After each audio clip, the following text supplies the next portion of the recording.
Greetings and welcome to the May 13th edition of Reading Through the Bible in a Year from Mighty Through God. Today we'll be reading 1 Samuel chapter 14, verse 1 through 52, John chapter 7, verses 31 through 53, Psalm 109, verse 1 through 31, and Proverbs 15, verses 5 through 7. And today I'll be reading from the New International Version. One day, Jonathan, son of Saul, said to his young armor-bearer, "Come, let's go over to the Philistine outpost on the other side." But he did not tell his father. Saul was staying on the outskirts of Gibeah under a pomegranate tree in Migron. With him were about 600 men, among whom was Ahijah, who was wearing an ephod. He was a son of Ichabod's brother, Ahitub, son of Phinehas, the son of Eli, the Lord's priest in Shiloh. No one was aware that Jonathan had left. On each side of the pass that Jonathan intended to cross to reach the Philistine outpost was a cliff. One was called Bozez, and the other Seneh. One cliff stood to the north toward Michmash, the other to the south toward Geba. Jonathan said to his young armor-bearer, "Come, let's go over to the outpost of those uncircumcised men. Perhaps the Lord will act in our behalf. Nothing can hinder the Lord from saving, whether by many or by few." "Do all that you have in mind," his armor-bearer said. "Go ahead. I am with you, heart and soul." Jonathan said, "Come on then. We will cross over toward them and let them see us. If they say to us, 'Wait here until we come to you,' we will stay where we are and not go up to them. But if they say, 'Come up to us,' we will climb up, because that will be our sign that the Lord has given them into our hands." So both of them showed themselves to the Philistine outpost. "Look," said the Philistines, "the Hebrews are crawling out of the holes they were hiding in." The men of the outpost shouted to Jonathan and his armor-bearer, "Come up to us, and we'll teach you a lesson." So Jonathan said to his armor-bearer, "Climb up after me. The Lord has given them into the hand of Israel."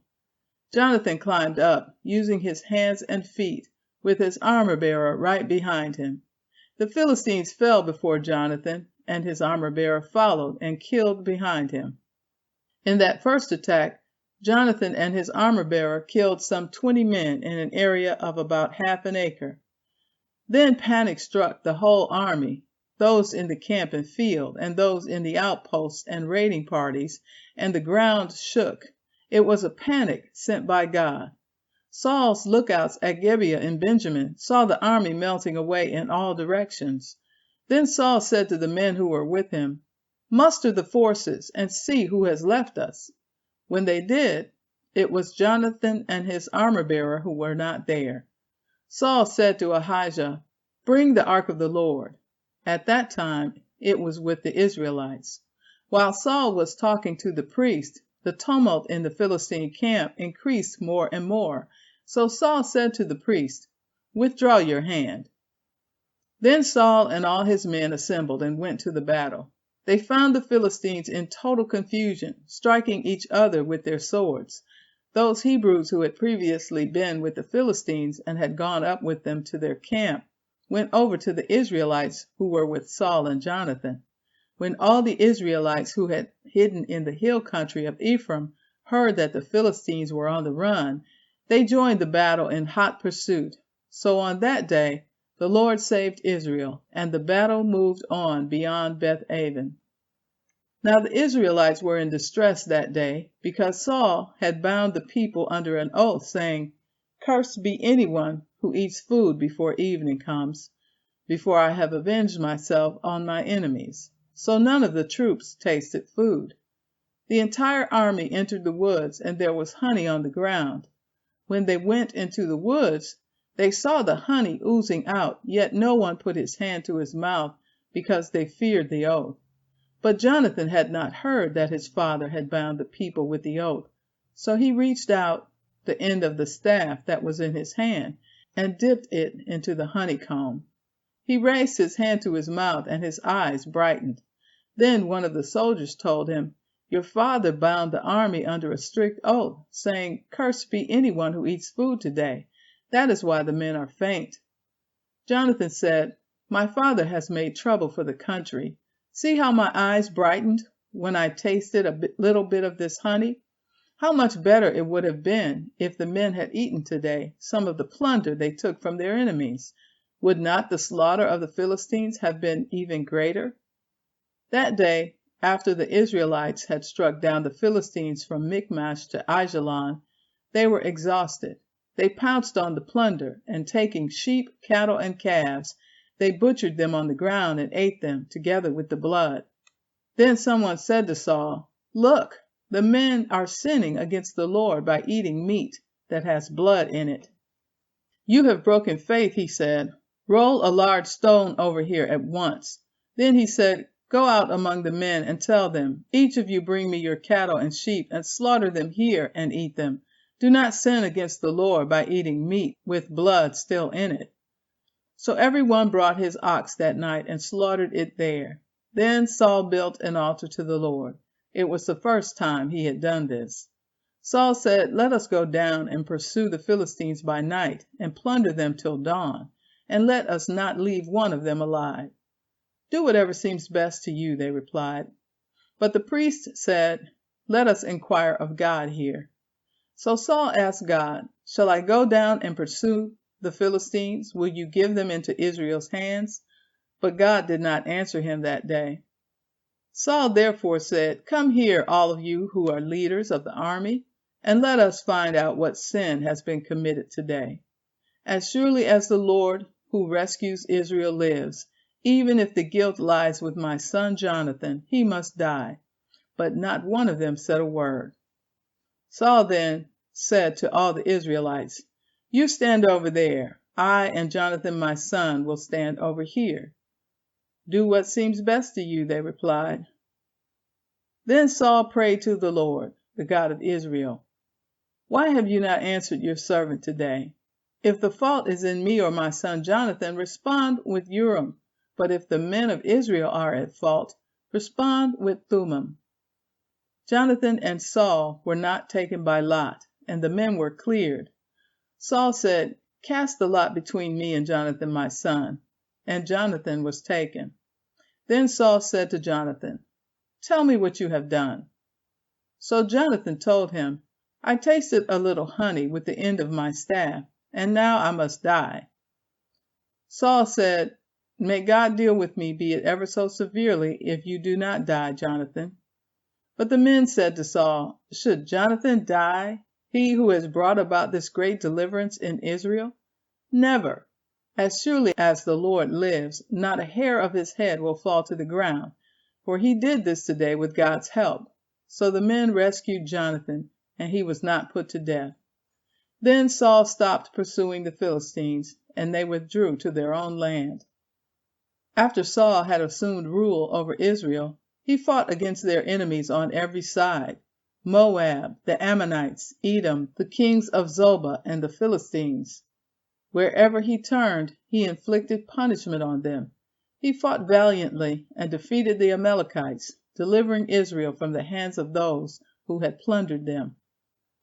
Saul's sons were Jonathan, Ishvi, and Malchi-Shua. The name of his older daughter was Merab, and that of the younger was Michal. His wife's name was Ahinoam, daughter of Ahimaaz. The name of the commander of Saul's army was Abner, son of Ner, and Ner was Saul's uncle. Saul's father Kish and Abner's father, Ner, were sons of Abiel. All the days of Saul there was bitter war with the Philistines, and whenever Saul saw a mighty or brave man, he took him into his service. John chapter 7, beginning with verse 31. Still many in the crowd believed in him. They said, "When the Messiah comes, will he perform more signs than this man?" The Pharisees heard the crowd whispering such things about him.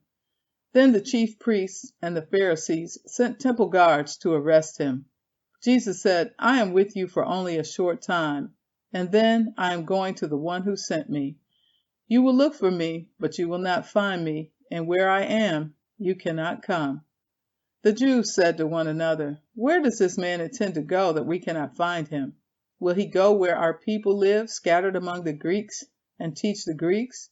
What did he mean when he said, 'You will look for me, but you will not find me, and where I am you cannot come'?" On the last and greatest day of the festival, Jesus stood and said in a loud voice, "Let anyone who is thirsty come to me and drink.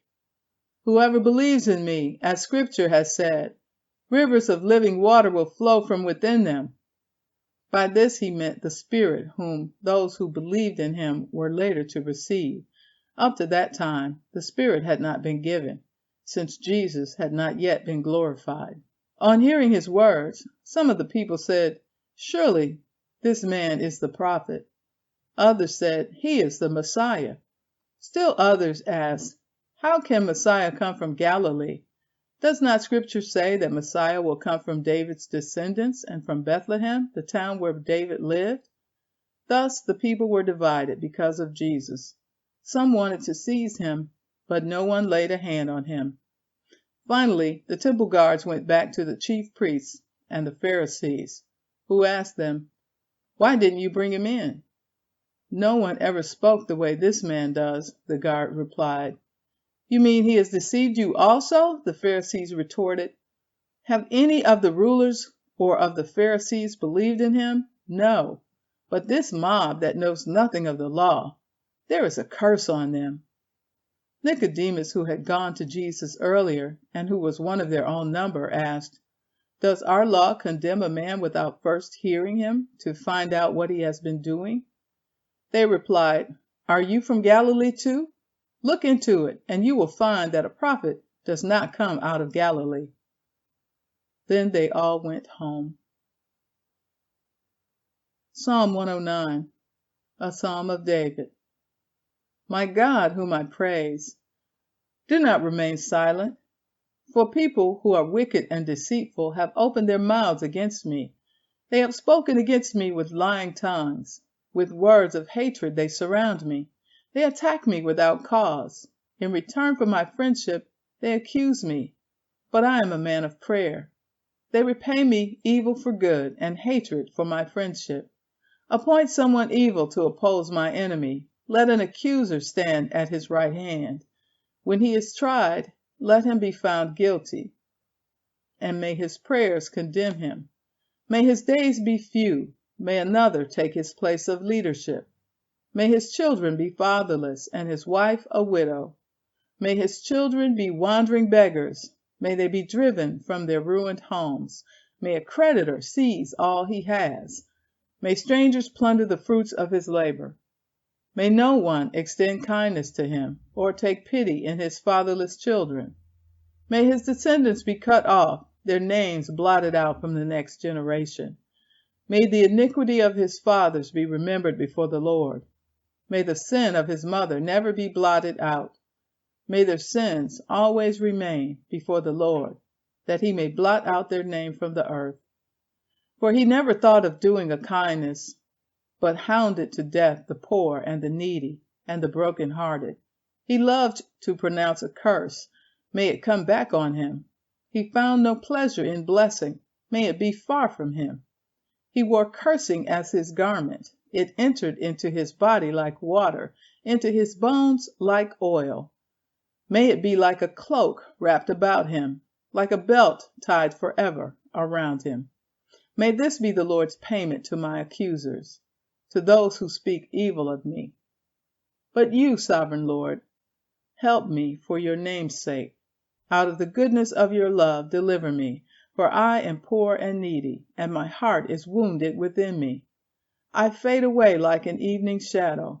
I am shaken off like a locust. My knees give way from fasting. My body is thin and gaunt. I am an object of scorn to my accusers. When they see me, they shake their heads. Help me, Lord my God. Save me according to your unfailing love. Let them know that it is your hand, that you, Lord, have done it. While they curse, may you bless. May those who attack me be put to shame. but may your servant rejoice. May my accusers be clothed with disgrace and wrapped in shame as in a cloak. With my mouth I will greatly extol the Lord. In the great throng of worshippers I will praise him, for he stands at the right hand of the needy, to save their lives from those who would condemn them. Proverbs 15, verses 5 through 7. A fool spurns a parent's discipline, but whoever heeds to correction shows prudence. The house of the righteous contains great treasure, but the income of the wicked brings ruin. The lips of the wise spread knowledge, but the hearts of fools are not upright. And so concludes the reading for May 13th. Be blessed, and thanks for listening.